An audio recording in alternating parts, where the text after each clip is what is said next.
Carl Jung once said that the unconscious hides truths too powerful for the conscious mind to fully handle.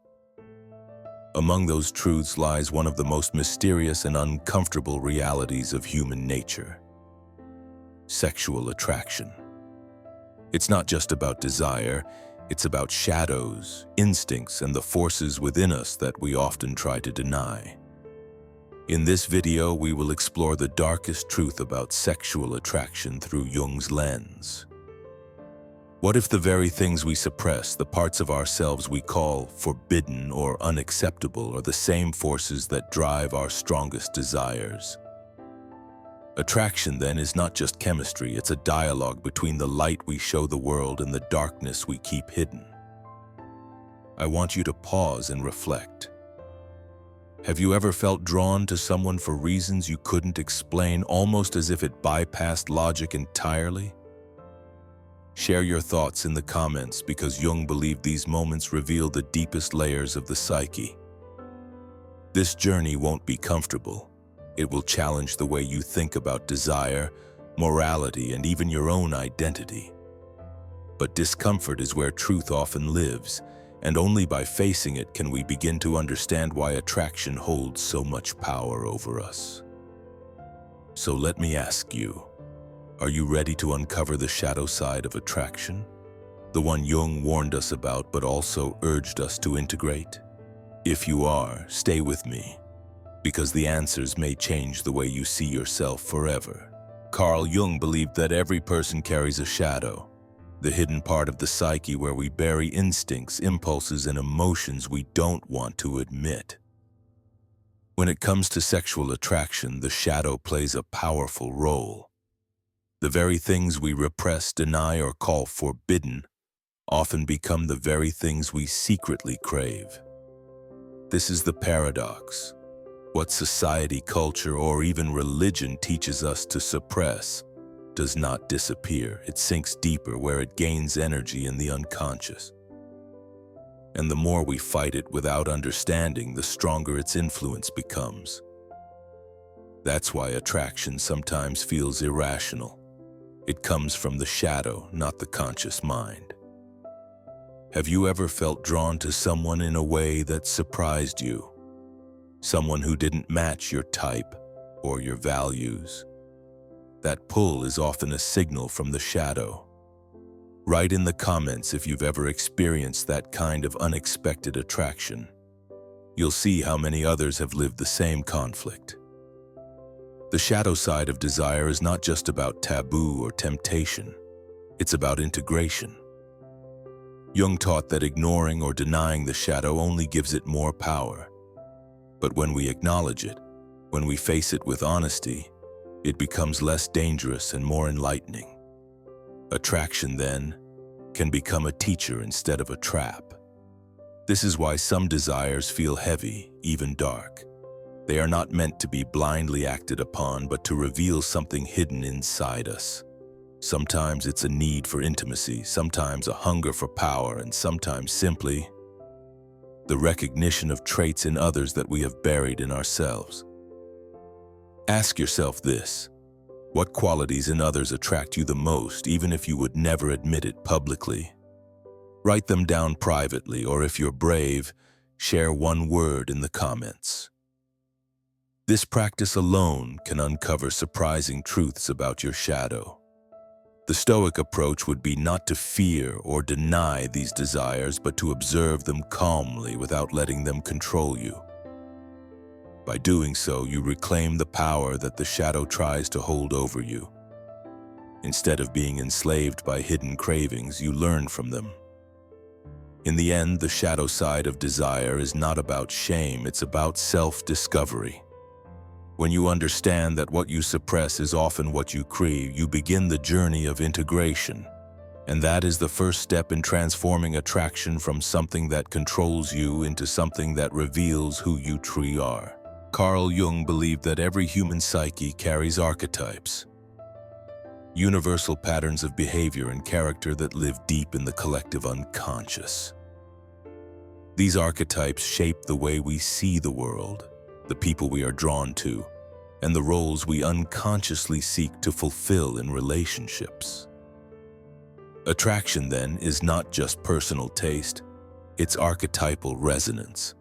For example, the anima and animus, the feminine within the man and the masculine within the woman, are some of Jung's most powerful archetypes. Often we are attracted to people who reflect our inner counterpart. A man may be drawn to a woman who embodies the qualities of his anima, compassion, intuition, mystery, because she awakens parts of himself he has not fully explored. At the same time, the shadow archetype plays a role in desire. Sometimes we are pulled toward people who mirror the parts of ourselves we deny. This is why attraction can feel both magnetic and unsettling.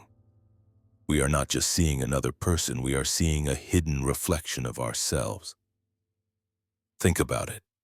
Have you ever been drawn to someone who represented qualities you lacked or even feared in yourself? Maybe confidence, freedom, or intensity. Write in the comments if you've experienced this, because many of us are unconsciously chasing archetypes, not just individuals.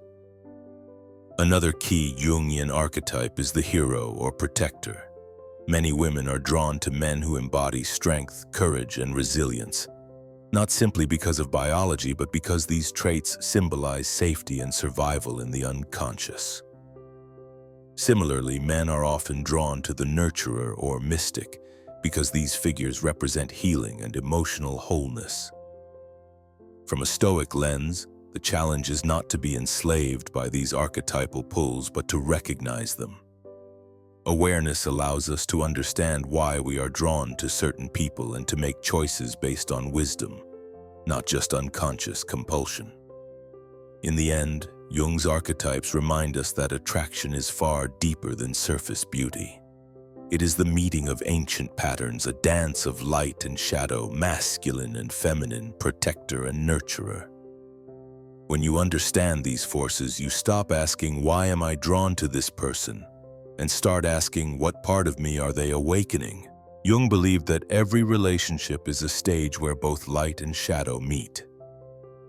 What we show to the world, the kindness, patience, and harmony, belongs to the realm of light. But what we hide, the jealousy, fear, or even the hunger for dominance, emerges from the shadow.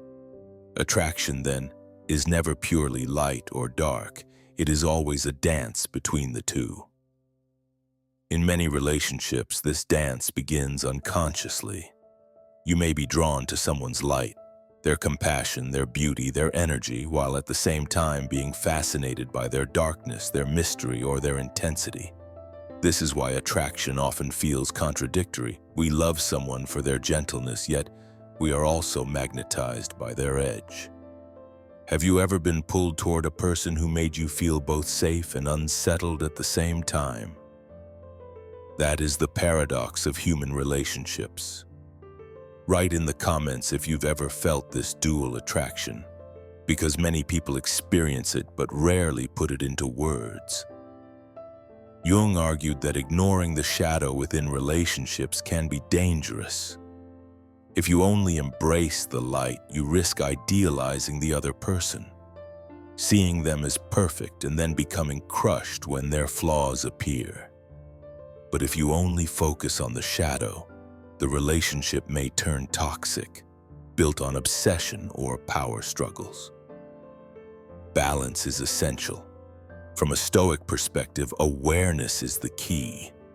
A Stoic does not reject the darkness nor cling blindly to the light. Instead, he accepts both as parts of reality. By observing the dance calmly without losing himself in passion or fear, he becomes stronger and more centered within the relationship. This dance also teaches us that true intimacy requires vulnerability. To truly love someone, you must accept not only their light but also their shadow. And at the same time, you must be willing to reveal your own hidden parts. Without this exchange, relationships remain shallow, built only on appearances.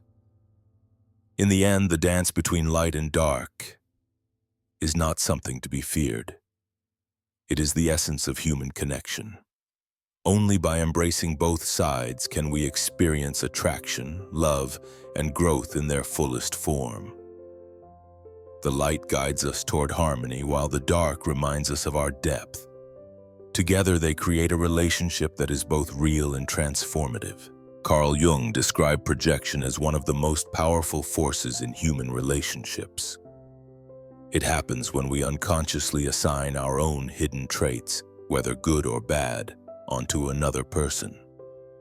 Instead of seeing them for who they truly are, we see a reflection of our inner world. This is why attraction can sometimes feel like fate. In truth, it is our psyche recognizing something buried deep within us. When it comes to sexual attraction, projection plays an especially strong role. Often we fall for someone not only because of who they are, but because they awaken qualities we have repressed in ourselves. For example, if a person hides their wild, passionate side, they may be magnetically drawn to someone who openly embodies those qualities. But here lies the danger. Projection creates illusions. We might believe someone is perfect because we see in them our ideal qualities, not their real ones. Later, when reality breaks through, disillusionment can set in. This is why some relationships feel so intense at first and then collapse. The attraction was built on projection, not on genuine understanding. Have you ever been disappointed when someone you admired turned out to be completely different from what you imagined? That's the collapse of projection. Share your experience in the comments if you've gone through this, because it's a universal human experience. From a Jungian perspective, the purpose of projection is not punishment, but growth. It is life's way of showing us what we need to integrate. Instead of blaming the other person for not being who we thought, we can ask ourselves, why was I drawn to those qualities? What part of me do they reflect? A Stoic would add that the wise man doesn't cling to projections but accepts reality as it is. He sees clearly without illusion and does not let fantasy control him. In this way, projection becomes an opportunity for self-awareness rather than a trap of desire. Ultimately, projection is a mirror. The people we find irresistible, whether they bring us joy or pain, are often guides pointing toward our own hidden depths. By recognizing this, attraction transforms from a blind force into a tool for self-discovery and personal growth. One of Carl Jung's most striking insights was that what we repress does not disappear. It returns with greater force. Repression is the act of burying desires, instincts, or emotions we deem unacceptable, either because of cultural conditioning, moral beliefs, or fear of judgment. But when these energies are forced into the unconscious, they do not die. Instead, they transform into obsessions, compulsions, and even destructive relationships. In the realm of sexual attraction, repression can be especially dangerous.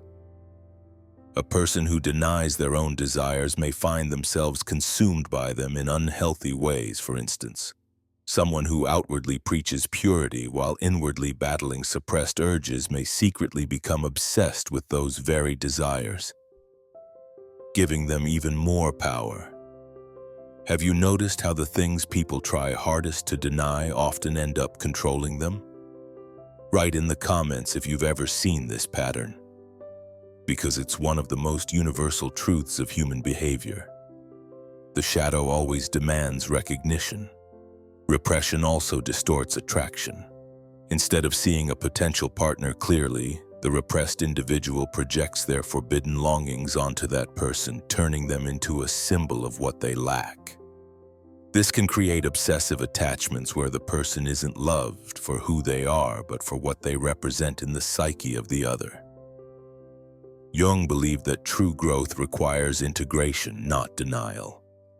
To integrate is to acknowledge the shadow, to say, yes, these desires exist within me, and then to channel them consciously. Without integration, repression becomes a ticking time bomb. leading to affairs, addictions, or secret double lives. From a Stoic standpoint, repression is not self-control but self-deception. The Stoic accepts reality as it is, even the darker impulses, and then chooses discipline not from fear but from clarity. By facing desire honestly, the Stoic weakens its grip and transforms it into strength. Ultimately, the lesson is simple but difficult. What you bury will bury you. By denying your shadow, you hand it control, but by bringing it to light, you can transform dangerous obsessions into sources of wisdom, power, and even deeper intimacy. Carl Jung believed that the ultimate task of the human psyche is not to destroy the shadow, but to integrate it. Awareness is the bridge that makes this transformation possible. When you bring hidden desires, fears, or instincts into the light of consciousness, they no longer control you unconsciously. Instead, they become tools for growth, strength, and wisdom. Awareness begins with honesty. Many people are afraid to look inward because they fear what they will find: jealousy, lust, anger, or weakness. But these very traits, once recognized, can be transformed. For instance, jealousy can become motivation, lust can be channeled into passion and creativity, and anger can evolve into courage. The shadow is not evil. It is raw energy waiting to be directed. Have you ever noticed how acknowledging a truth about yourself suddenly makes it less heavy? That is the liberating power of awareness. Write in the comments if you've ever felt a weight lift off your shoulders after admitting something you had long denied. Others may connect deeply with your story. From the Stoic perspective, awareness aligns with the principle of self-mastery. A Stoic does not run from his impulses but observes them with clarity. By watching his emotions without judgment, he gains control over them. In this way, self-awareness is not weakness but the highest form of strength. It is the art of ruling yourself before attempting to rule the world. Transformation also requires patience. The shadow will not dissolve overnight. Old patterns may resurface and moments of temptation or confusion will appear. But with continuous awareness, each encounter with the shadow becomes an opportunity to grow stronger. Instead of falling into repression or obsession, you refine your character. This integration process also transforms relationships. When you are aware of your own darkness, you are less likely to project it onto others. Instead of blaming a partner for your insecurities or unmet desires, you recognize them as signals from within. This creates healthier, more authentic connections, where both light and dark are honored. Jung described this integration as individuation, the process of becoming a whole human being. And wholeness requires both sides, the conscious and the unconscious, the light and the dark. By embracing awareness, you do not become flawless, but you become real, balanced, and resilient. Ultimately, awareness is liberation. It frees you from the chains of repression, the illusions of projection, and the chaos of obsession. By transforming darkness into strength, you embody the deepest wisdom of both Jungian psychology and Stoic philosophy. To know yourself is to master yourself. As we reach the end of this exploration, it becomes clear that Carl Jung's insights into sexual attraction are not merely about romance or desire. They are about the hidden architecture of the human soul. What draws us to another person often reveals more about ourselves than it does about them.